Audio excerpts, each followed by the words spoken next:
Welcome back everyone to another race highlights video for Ironman Lake Placid. Yes, it's me, Travis. I'm back finally. Sorry for missing a few races. I got married and that was awesome, but it definitely meant I had some catching up to do with other things in my life. But we're back and we are so ready for the next half of the season, starting with this race. What a race it ended up being. Quite dramatic, both the men's and the women's side. You probably couldn't have picked the winner until quite late in the race on both sides. I can't wait to break it down with you. And like I said, man, the second half of the season is really heating up. Not just for the World Championship races, but also for the Pro Series. And we'll get to that in the end. And we're going to start off with the men's race. And looking at this field, whew, it was a good one. Even better than what we saw last year. But last year's winner was here, Trevor Foley. He was also going to have to take on Matthew Marquardt, who he defeated in the race last year. But he was coming off of his Ironman Cairns win. But he's been struggling with these nerve issues. Would that come back to haunt him again? We also had Leon Chevalier, Robert Callan was in there, and then also Kristian Hogenhaug after a mind-blowing performance at Ironman Frankfurt. He also raced 70.3 Swansea last week. So how would his legs be doing? He said Swansea was more of a training race, even though he managed to do super well there. He is just in the best shape of his life, so he was one to watch. As the men dove into the water, a lot of good swimmers here. Andrew Perterer, Mattia Ceccarelli, and Braden Curry, so many to name. They all started off really well, and honestly there was not much to separate these guys going out into the water for this first leg of the swim out until the Aussie exit. They had clean water at this point, but as you'll see after the Aussie exit, they had to go around all the age groupers. Funny spot here with one of the pros just deciding, you know what, I won't go around the buoys. I'm just going straight through it. I haven't seen that in a while. So out of the Aussie exit, there was still a massive group together, led out by Thomas Gordon, US athlete, brilliant swimmer, followed closely behind by Jason West, who was making his debut in the long distance. Super excited to see how he would go. Followed by Andrew Turner, Matt Schaefer, Matthew Marquardt was in there as expected, Braden Curry, Kristian Hogenhaug once again having a blinder of a swim. He's typically not this good a swimmer, but in recent races has been crushing it. And then Bradley Weiss, another one who isn't always there in the front pack. He made it this race, so about 15 in total. But then as they had to swim amongst all the age groupers, things definitely split up, with a bunch of those guys falling off the back of the front, including Bradley Weiss, Kristian Hogenhaug, Braden Curry. Matthew Marquardt fell back to a minute as well, back from Thomas Gordon coming out of the water first. But Jason West was one of those who managed to hang on, having the perfect start to his first Ironman race. What a swimmer he's become in the last few years. But his bike's always been his weakness. How would it fare across the 180k distance? And then next up, we saw Braden Curry and Kristian Hogenhaug get out onto the bike next, and we were wondering, what on earth happened to Matthew Marquardt? We saw him on the tracker get out before them. Where is he? Surely he couldn't be cramping again. And sure enough, the camera pans back to him and he is limping through transition. Such a sad sight to see. You just never know if he's going to be able to fix this and get back into the race like he did at Ironman Cairns when he won there. It's been going on since last year at the 70.3 World Championships in Taupo.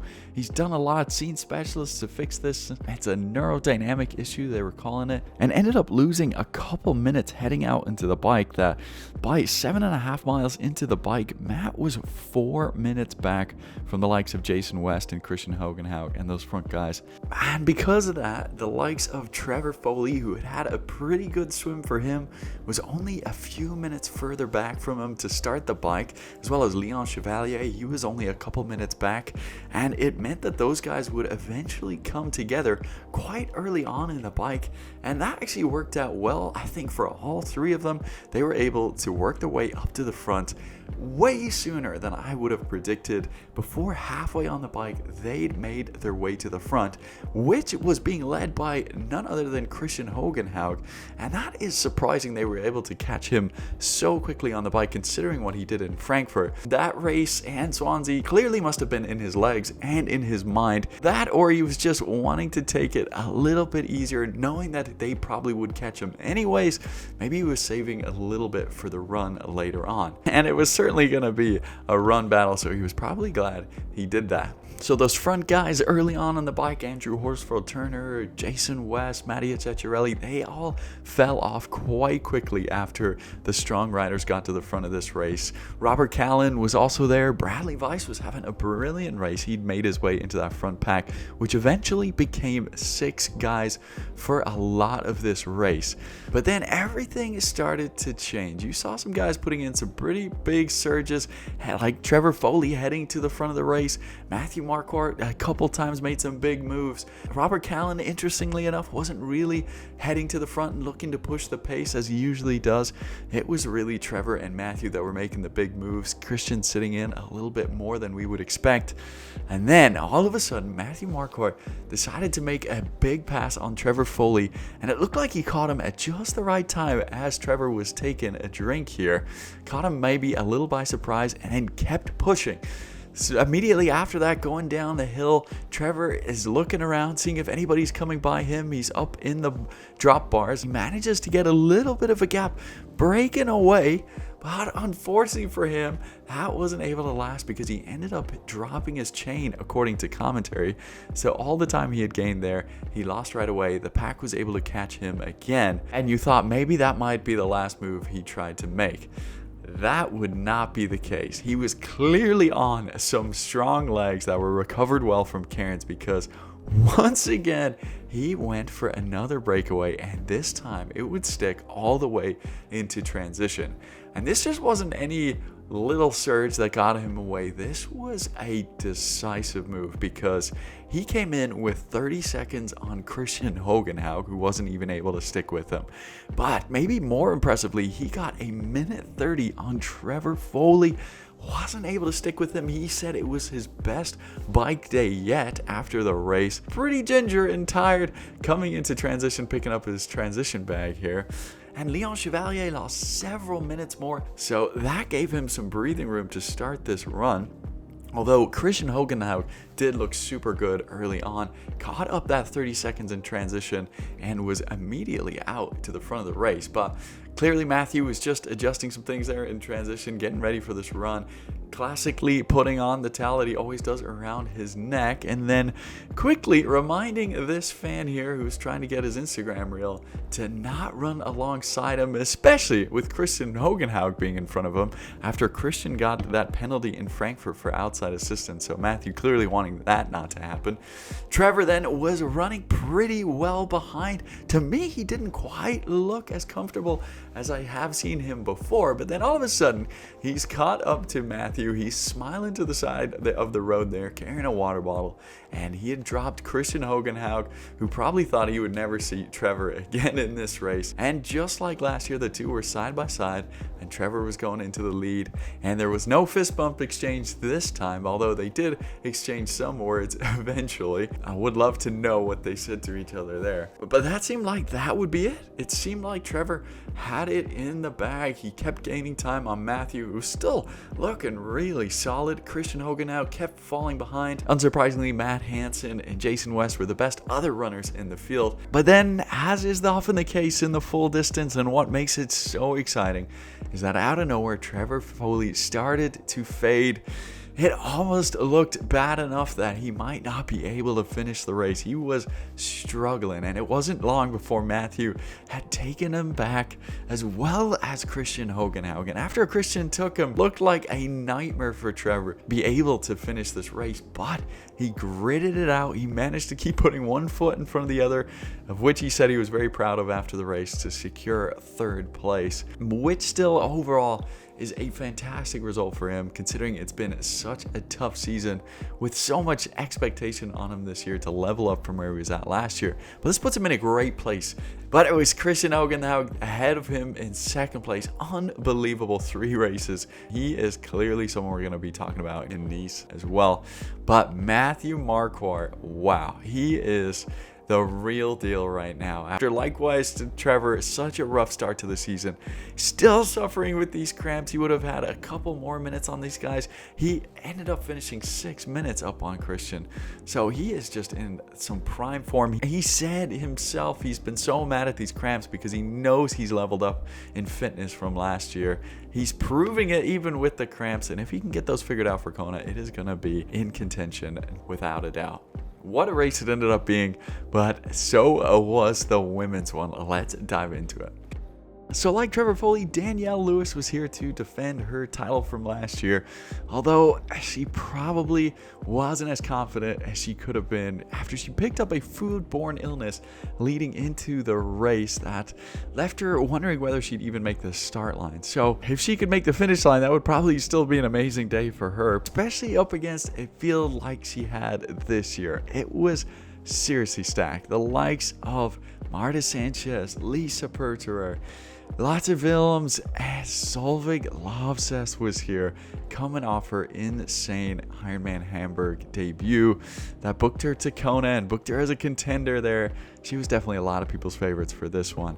Hogenhaug was here as well, a consistent performer from Australia, as well as Holly Lawrence was here, making her Ironman debut after a couple of great T100 showings after becoming a mom. What a run she was on. Couldn't wait to see how well she'd do here, hoping to book her spot to Kona, which is her main goal for the season. And also another person who wasn't making their debut but was racing in their second Ironman was Tamara Jewett, who was having a bit of an up and down season, but what would she have learned having racing Ironman Texas, and could she pull off that marathon we all know she's capable of? And right onto the swim, it was Holly Lawrence, probably the happiest out of anyone, being right on Rebecca Clark's feet. I wouldn't have predicted that. I know she's a great swimmer, but Rebecca Clark is usually on another level, but man, she was right there hanging on at the Aussie exit, diving right over her and then hopping straight onto her feet, really looking like her arms were right there over Rebecca's legs, making sure she wasn't going to get away, and she never did let her get away. This meant it was just the two of them who had this gap coming out of the swim as they weaved through all the age groupers. They created some time for themselves ahead of even lots of Willems, former national swimmer for the Netherlands.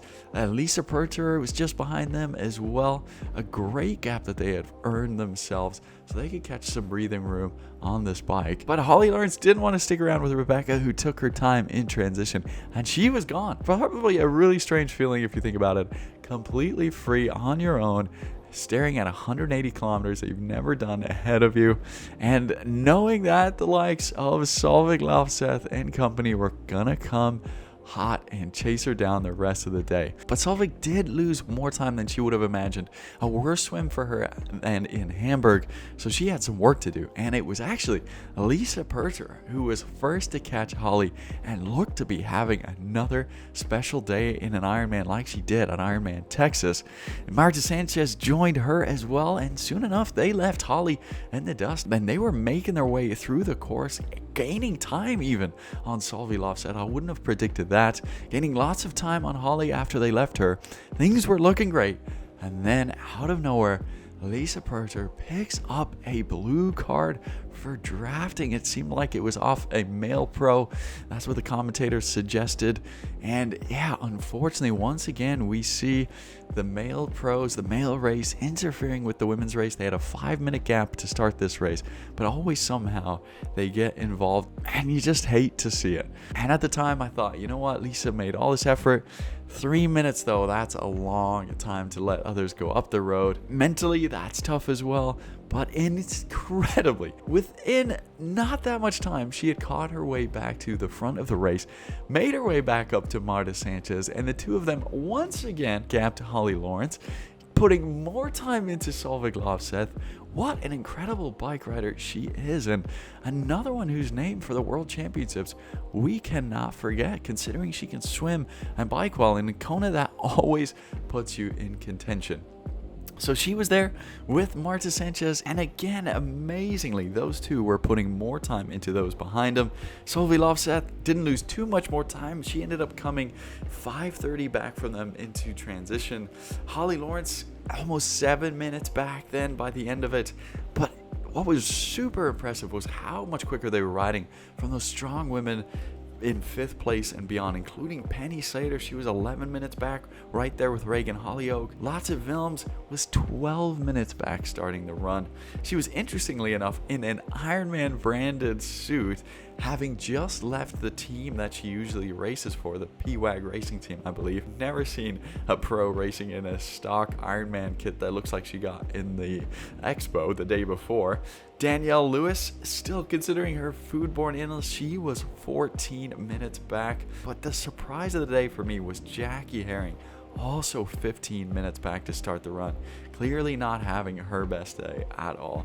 So on to the run, and Marta looked amazing at first, flying down this first downhill with Lisa behind her with her trademark floppy cap. She overtook Marta Sanchez, didn't really pay attention here, and ran into the right side of the road where the age groupers were riding, and luckily enough wasn't hit by one. Marta Sanchez called her back over to run on the left hand side of the road, and thankfully nothing happened to her there because she was having a brilliant day. Ended up separating herself there from Marta and wouldn't see her again. She would though, however, eventually see someone, as Solveig Lovseth was clearly again on form for this race. She looked the best coming out of T2, and she looked the best clearly on the run course, although I would actually have to say maybe the second best, because Tamara Jewett was running sub 240 pace for most of this marathon, but unfortunately her bike meant she was so far back coming into T2 that she was never in contention.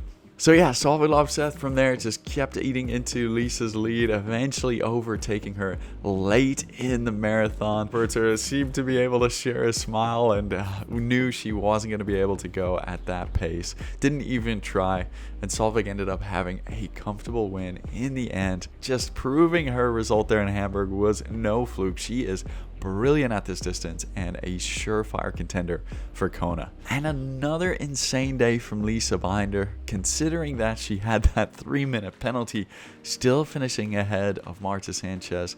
She's just so good. Marta looked like she just barely survived that one, crossing the finish line, but she's so consistent in every race. She does so well in the Pro Series because of it. And actually, Marta, Lisa, and Solveig Lovseth, big movers in the Pro Series standing. Solveig even could challenge Kat for this Pro Series title this year, with Kona and Marbella coming up, being not that many points down from her. It looks like it's going to be a 2-horse race between the both of them now. And over on the men's side, this result for Matthew really puts him sitting pretty in the Pro Series, as well as Kristian Hogenhaug. Matthew actually doing slightly better right now than Kristian overall, although they still have plenty to race for in the Pro Series with Nice and Marbella. Kristian definitely the favorite to come away with it, but the places beyond him are going to be super interesting. But that's it for this one, guys. Thank you so much for tuning in. This week, I'm hoping to record a video on looking back a little bit at the season, as well as looking ahead. I just can't wait to start previewing the World Championship, so I figured I'd already start now. So make sure you tune in for that one. Again, thanks for watching, and we'll see you soon.